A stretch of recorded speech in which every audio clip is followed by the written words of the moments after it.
Hello everyone and welcome back to my channel. Today I'm going to be doing a get ready with me style video using the Wet n Wild 5-pan palette. Beautiful, everyday, simple kind of look, kind of like a go-to everyday mommy look, and I love how this turned out. This little 5-pan palette is so beautiful, and I'm also trying out some new products, but in this video, well, new a while back, I filmed this a while back, but in this video I also want to talk about true crime. And these true crime cases, I'm going to read you summaries of the details, and if you want a full detailed lengthy video on that, I will. I also created a true crime playlist, so check that out in the cards and in the description box. Love doing true crime, and I also love watching, learning, listening, reading about true crime. No surprise here. So I wanted to talk about 9 cases while I get ready that drive me bonkers. There's actually more than this, but I think I can only fit about 9 of them in this video. So let's get started. One of the first cases that drives me nuts is the case of Jalayla Davis. So on November the 19th, 2011, Jalayla left her home in Marietta, Ohio to go spend the night with friends she had known for a couple months. Throughout the night, she kept in touch with her mother, Kim, and sister. At around 3:30 a.m. on the 20th, Jalayla called Tabby asking to be picked up at an intersection, but called back a couple minutes later to change the pickup spot to a rest stop off of I-77, just across the border, in Williamstown, West Virginia. During these calls, he heard Jalayla crying hysterically and cursing at Kristen, one of the friends she'd spent the night with. Now, this is how Kim describes what happened next, and Kim's the mother, and this is a quote from a post that she posted. At 3:48 a.m., the first 911 call was made from a truck driver who discovered my daughter's body in passing lane of the interstate. She was discovered naked from the waist up, one leg broken in half, her right breast missing, and she was decapitated. Her clothing was laying neatly across the guardrail. Bra first, her top, on top of a bra, a coat. Her vehicle was found at 2/10 of a mile north of her body, running in gear, doors locked, headlights on. Based on evidence of the scene, her vehicle, she was struck with her own car. Once she was struck, her head hit a guardrail post, killing her. Her car continued to move north, her head continuing to strike the following post, the impact destroying her skull. At that point, her car came to a complete stop. Bloodstains and acceleration marks indicated that the driver of her car then, at a high rate of speed, drove from the guardrail with Jalayla's body still attached to the passing lane, where she was left.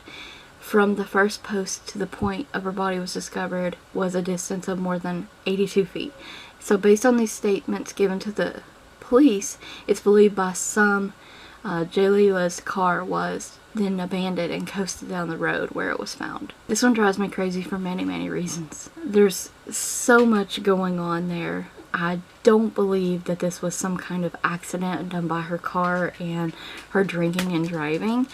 I definitely think that someone else had a hand in this particular case, because how was she able to fold her clothes all neatly in order and in that distress and put them on the guardrail? There's so much more. So moving on, case number 2, and these are not in any particular order, but the next case is the GreyHound Bus murder that happened in Canada. This one's a doozy. I do recommend watching Bailey Sarian talk about this case. This case sends chills down my spine even now thinking about it. This is one of the most horrific crimes that I've ever heard of personally, and this is the killing of Tim McLean. And this happened on a GreyHound bus in Canada, and this occurred on the evening of July the 30th, 2008. And McLean was a 22-year-old Canadian man, and he was stabbed, beheaded, cannibalized while riding a GreyHound Canada bus along the Trans-Canada Highway about 30 kilometers west of Manitoba. And oh my gosh, the details of this case and how it transpires, how it played out, everything literally will leave you speechless and sick to your stomach. This case also is a very mysterious case full of twists and bizarre outcomes. It's out there, and this is the Yuba County 5, and I may do, like, I'm really into this one, I may do a separate video on this one as well.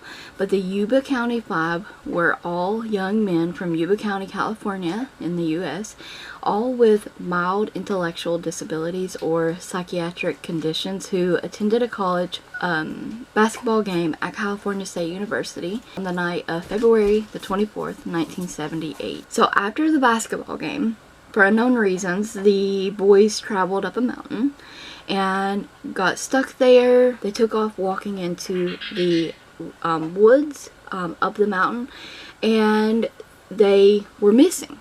And when it finally come around to going up there, doing more searches and stuff, they found in all kinds of different areas, in different decomposition states, and it just very strange, you guys. Like I said, I probably will do this in its own separate video. Yes. Case number 4 is the Weis Market shooting. More so Randy Stair. And this also is a totally random case. In the early hours in the morning on June the 8th, 2017, employees at a Weis Market supermarket in Eaton Township, Pennsylvania were stocking and closing the store for the night. And Randy had already decided, had planned, he was obsessed with Columbine, that he was going to take out his co-workers and himself, and he did so, but in a very not hidden public manner of all the details and all the planning that went in this. He was a YouTuber. I'm not going to post his YouTube channel name. It's pretty easily found. You know, he's not to be celebrated or anything. This is terrible. And he had the same weapons as the Columbine guys, and he also had like this obsession with Danny Phantom. So if you're more curious into that case, there's a ton of videos out there that you can see on that case as well. Like I said, if you're into any of these, knowing any of these in more detailed fashion, like I did, like kind of like with the Chris Watts, the Scotty Baker case, I definitely will do that for you guys. So just let me know, because I do really enjoy true crime. Next up, big surprise, Chris Watts. I cannot do a video like this of cases that drive me crazy without mentioning Chris Watts. This one absolutely, really grinds my gears. On August the 13th, 2008, a Colorado father, Chris Watts, murdered his pregnant wife, Shanann Watts, and their 2 daughters, 4-year-old Bella and 3-year-old Celeste. Chris pleaded guilty to the crimes in November, and that is currently serving a total of 5 life sentences. Not enough, in my opinion. The details in this case, like, it was what they would call, I guess, like a slam dunk kind of case. He pleaded guilty. There was evidence there to prove. They caught him on camera, you know, putting the bodies in the truck, all that kinds of stuff. But someone helped him. Okay, I'm not alone in this thought. Someone helped him. Someone helped clean up. Someone helped do all these evil deeds. There was so many other underlying unanswered questions there, and I know a lot of you agree with that as well. The evil genius. And this is one of the most diabolical bank heists there has ever been, and this is surrounding the death of Brian Wells. This is a high-profile 2003 incident, and it's often referred to as the collar bomb or the pizza bomber case, and this was absolutely crazy. There's a really awesome documentary on Netflix if you would like to check that out, and it's called The Evil Genius. Basically, this is another crazy case. I cannot believe somebody would do this to another human being. He lost his life literally for nothing, and because people wanted to use him. It's just not right. Let's talk about Andrea Yates. Yes, that Andrea Yates. When I first heard about this case, I was pretty young. My goodness. Children cases. They really, So, Andrea Yates is a former resident of Houston, Texas, who confessed to drowning her 5 children in their bathtub on June the 20th, 2001. She had been suffering for some time with very severe postpartum depression, postpartum psychosis, and schizophrenia. I feel that that is no excuse. There's also religious stuff in this case as well, and she pretty much didn't want the devil to have her children, so she sent them to the Lord herself. Very sad, sad case. And the last and final case I want to talk about today, everybody knows about this. You probably know where you were when this was happening and unveiling in the news. That is the Columbine High School massacre. And I was in 4th grade. Has gained a cult following, which I don't understand why this stuff does. I like the psychology behind like the true crime, like why did somebody do this, like what was going through their head, what made them push them over the edge, things like that. And you see like that comes out also in this case, but so many people like idolize Eric and Dylan. This was a school shooting and attempted bombing, and this occurred April the 20th, 1999 at Columbine High School. They were 12th graders, 1 teacher, and 10 students were killed in the school library, and that's where they committed suicide as well. They left behind a trail of obvious evidence. 3 people were injured trying to escape. This is deemed as one of the deadliest high school shootings in U.S. history. Columbine has inspired several copycats, including many other deadlier shootings across the world as well. This one's just terrible. It just always gets me. It's always stuck with me, like how they could, you know, just go in and be so cruel and evil. Same for all the cases. I don't understand how they could be so evil.